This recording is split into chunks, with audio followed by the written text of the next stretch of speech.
Olá, meus amigos. Mais uma vez estamos aqui no estudo virtual da Casa de João Batista.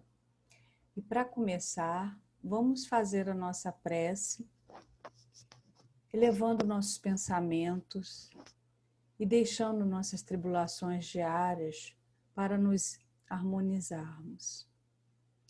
Nos lembremos do nosso querido Mestre Jesus, de sua bondade, de infinita misericórdia. E agradeçamos a oportunidade de mais uma vez estarmos aqui reunidos, estudando, para aprender um pouco mais da mensagem e ensinamentos dedicados por Jesus. Que os nossos amigos espirituais aqui presentes, João Batista, o mentor da nossa casa, esteja junto a nós, conduzindo esse estudo. Que assim seja, graças a Deus.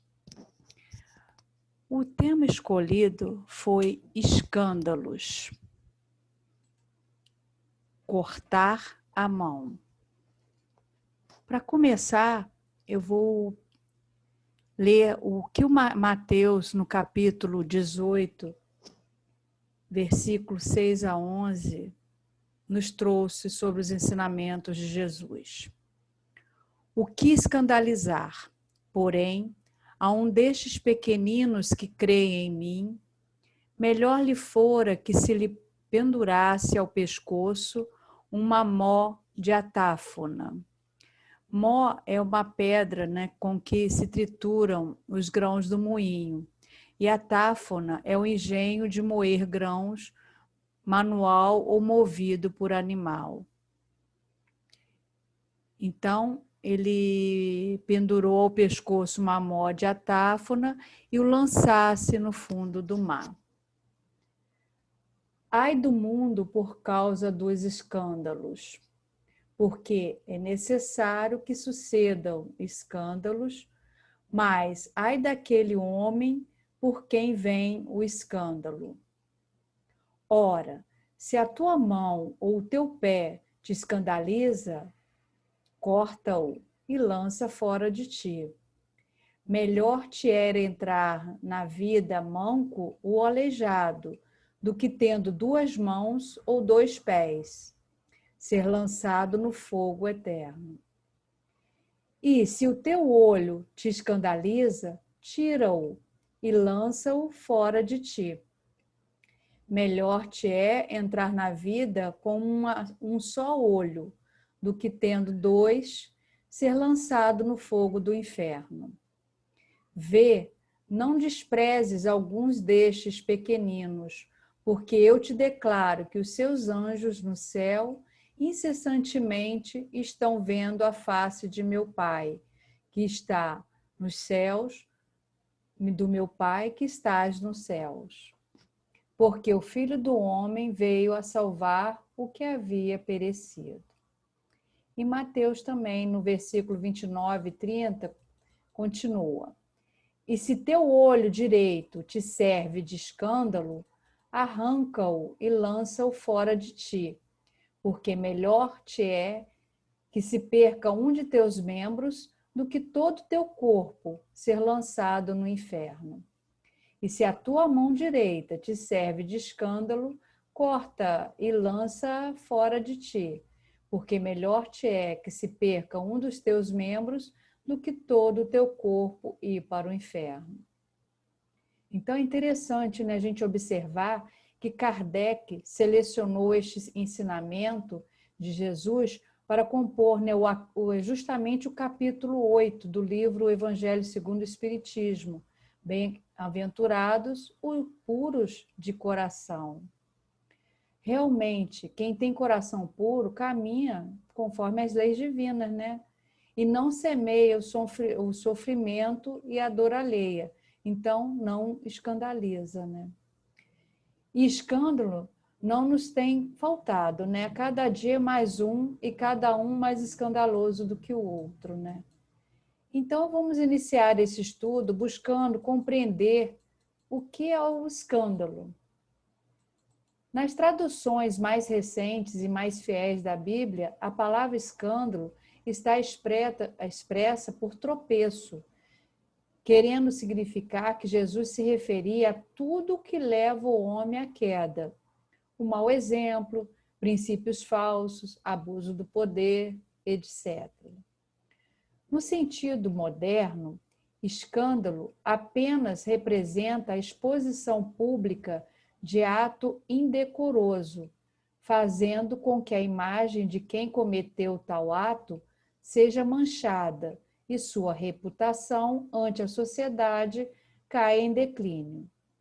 Todavia, se apreciarmos o sentido evangélico da palavra, ou seja, o sentido que Jesus quis lhe dar, vemos que a repercussão pública, a exposição do erro, não é necessária.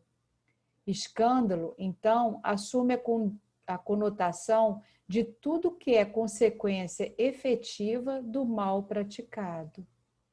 Mesmo abafado, escondido, camuflado, ele não deixa de ter uma repercussão ante as leis divinas, disparando o mecanismo de causa e efeito.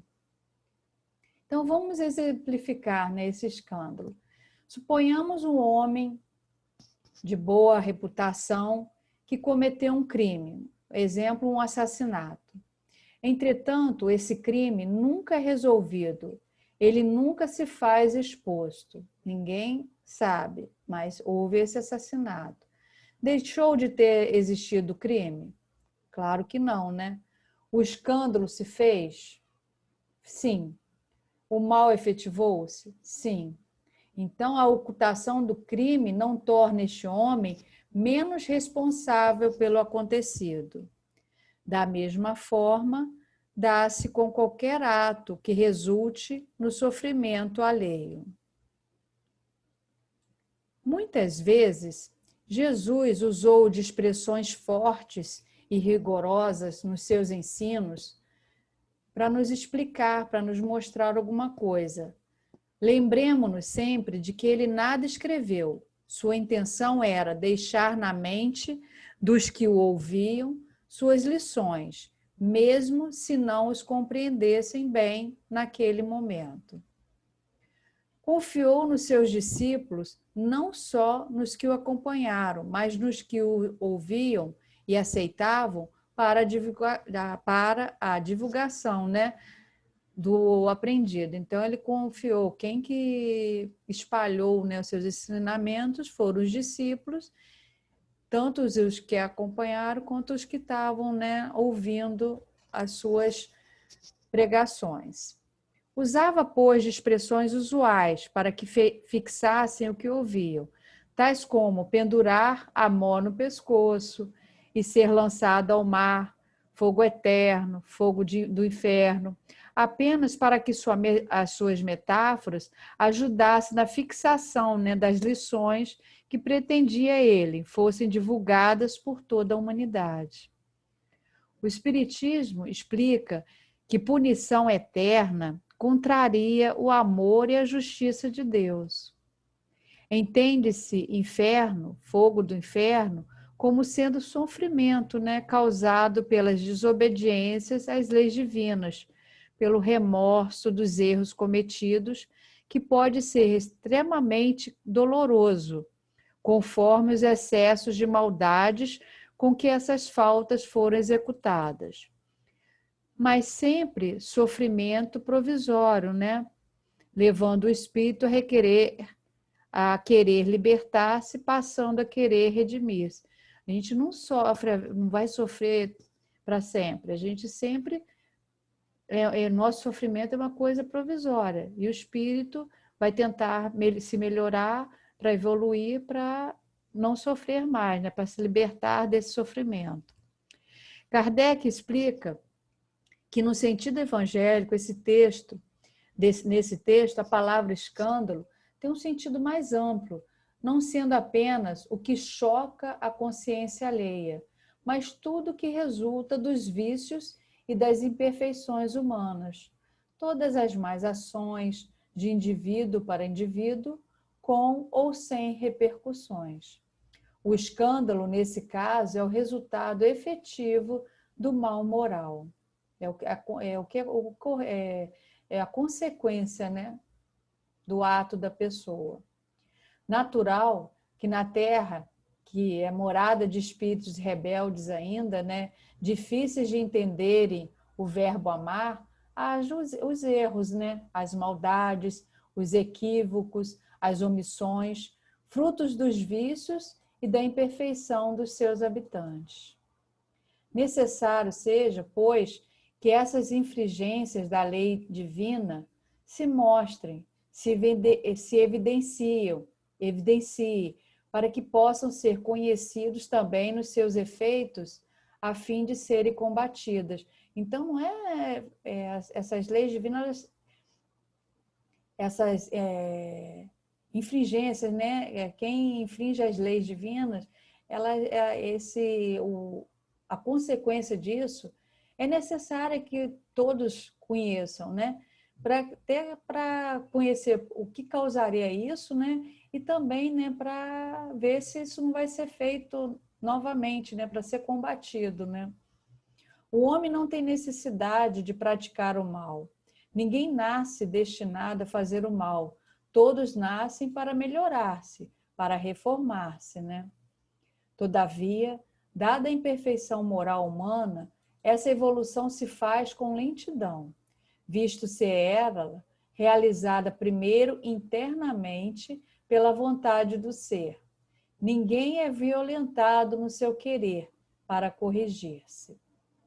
As leis naturais, morais, que regem o comportamento do homem em relação a si mesmo, ao próximo e a Deus, são acionadas constantemente, devendo as consequências dos sentimentos, pensamentos e atos de cada um, para que, nesses resultados, bons ou ruins, saiba o homem se está certo ou não, aprendendo então a usar seu livre-arbítrio sem prejudicar ninguém, nem a si próprio. Jesus nos diz: ai daquele por quem venha o escândalo.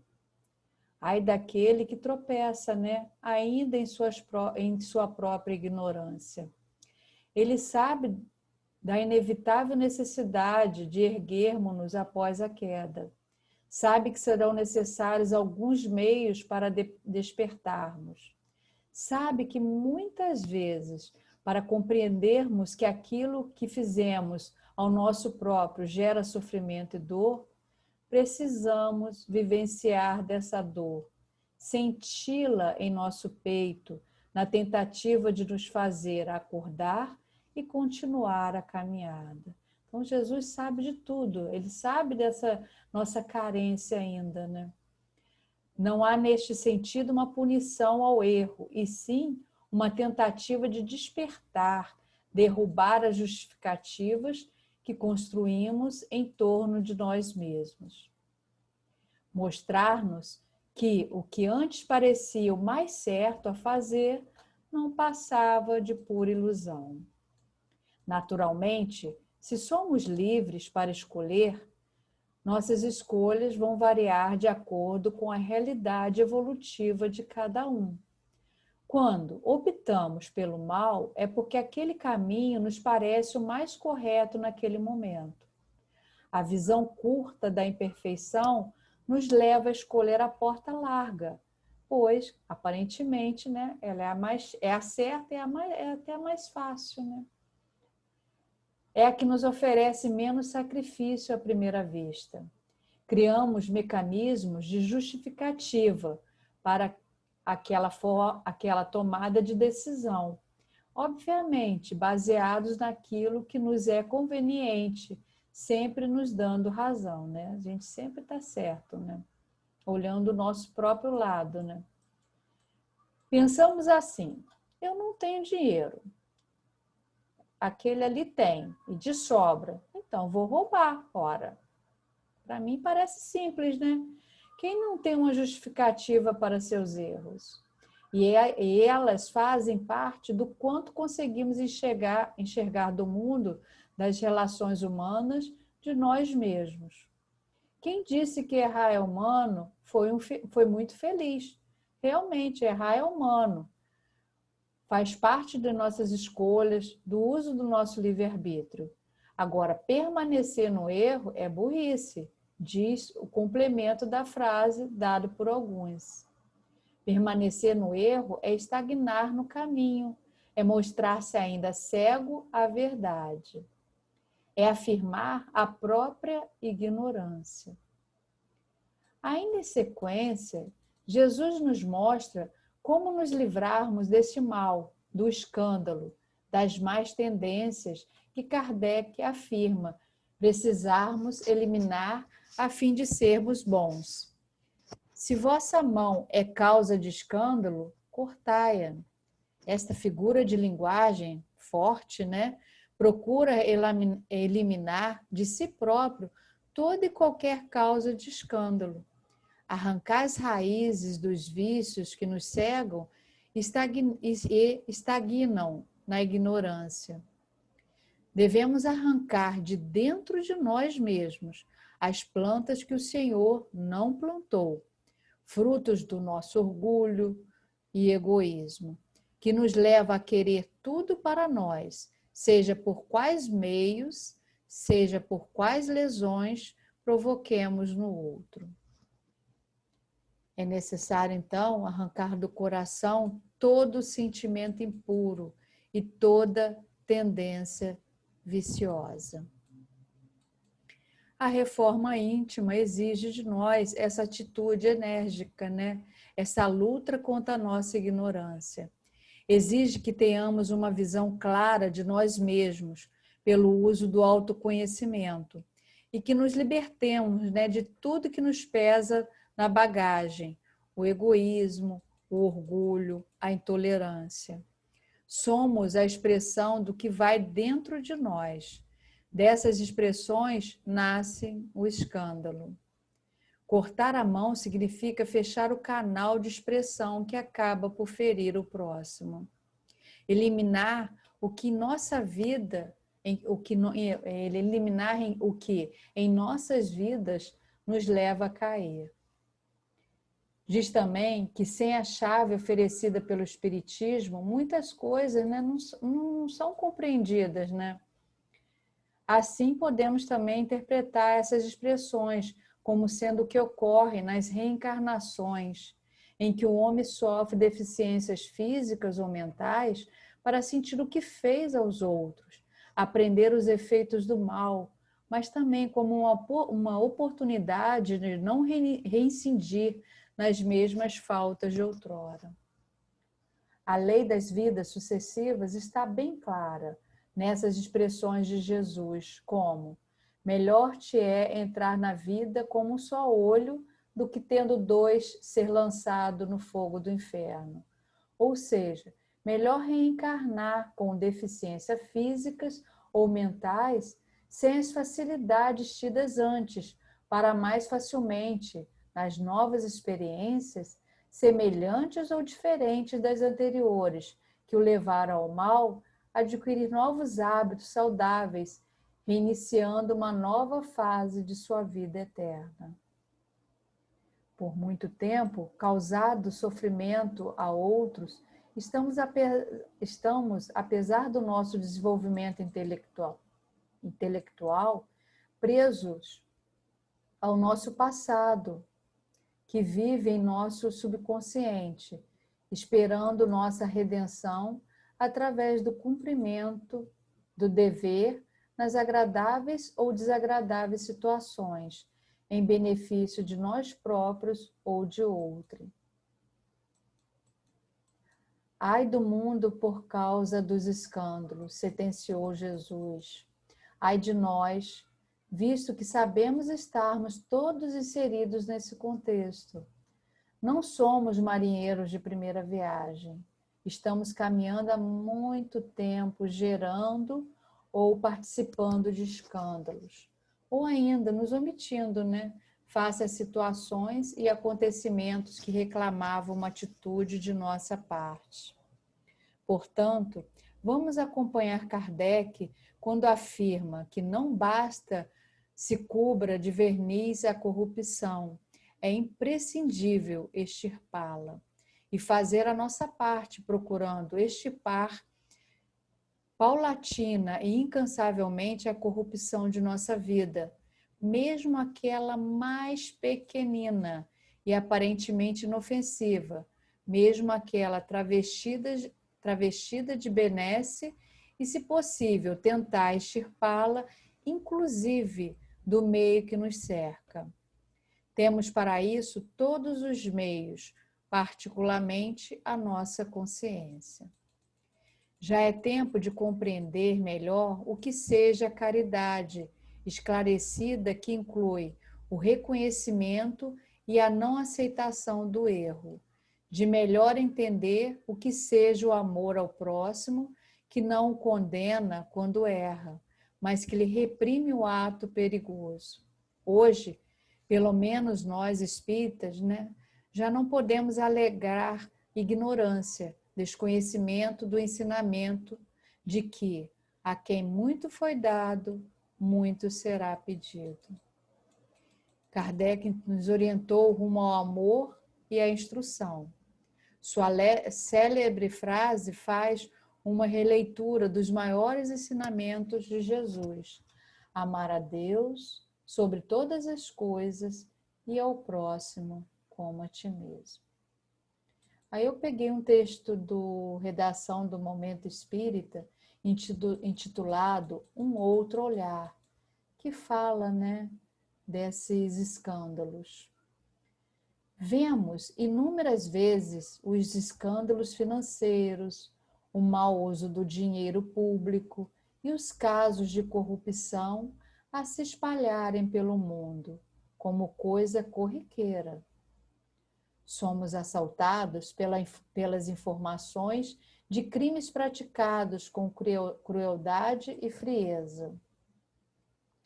Invadem nosso cotidiano os disparates de comportamento, as atitudes estranhas que beiram ao desequilíbrio e à insensatez. Esses, porém, que entronizam ou estabelecem, né, valores de pequena estatura, dando-lhes cidadania e normalidade, são a minoria da nossa população. Muito embora pertençam a essa pequena parcela dos habitantes do mundo, fazem barulho, são galhofeiros, né, brincalhões, ousados e destemidos. Por assim agirem, dão-nos sempre a impressão de serem maioria, de fazerem parte do senso comum, e que eles, e não nós, estão agindo conforme os padrões e valores vigentes da sociedade.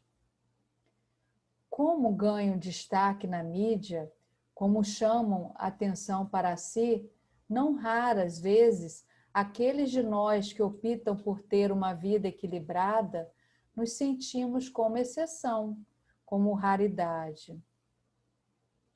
Os que pautamos o viver nos aspectos moral, mental e espiritual, em valores e comportamentos dignos, chegamos a nos sentir, de certa forma, constrangidos, intimidados, quando não como espécimes raros nesse farfalhar de atitudes estranhas.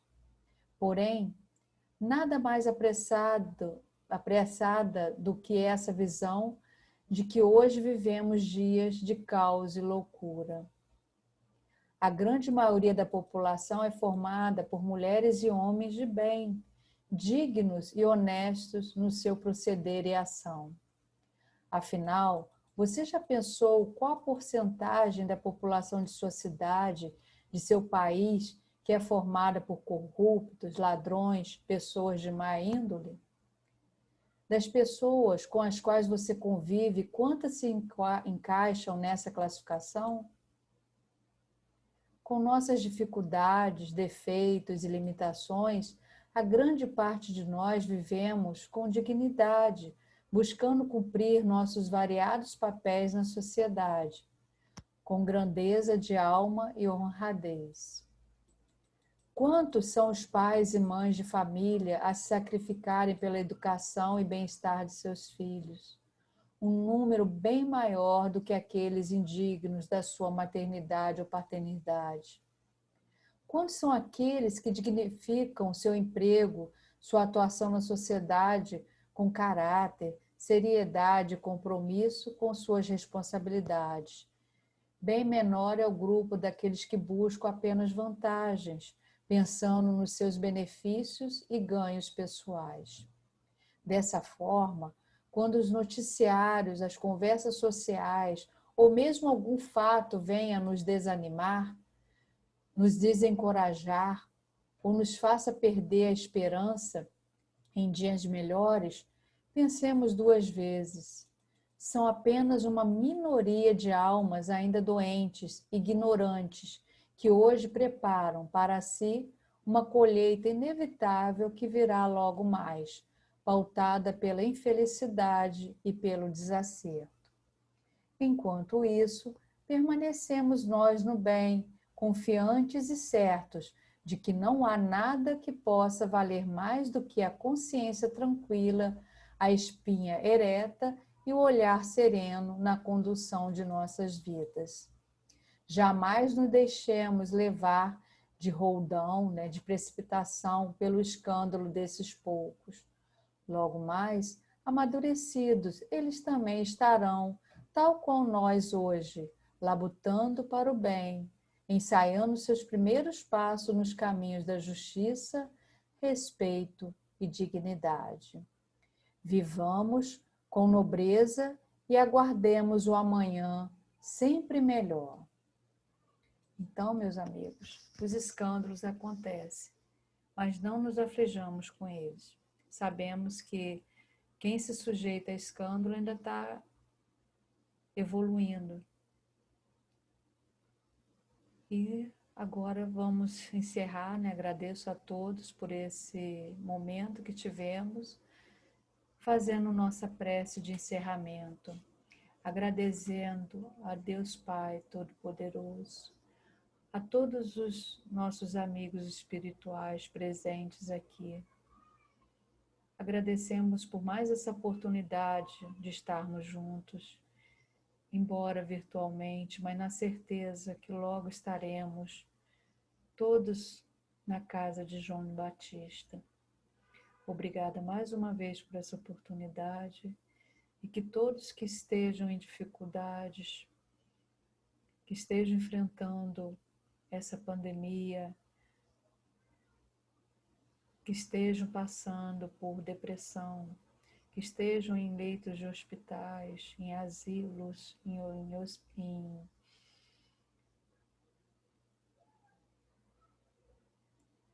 estejam em qualquer lugar precisando de Ti, Senhor. Seja confortado, amparado da melhor forma possível. Mais uma vez agradecidos estamos por essa oportunidade. Assim seja. Graças a Deus. Então, meus amigos, até a próxima.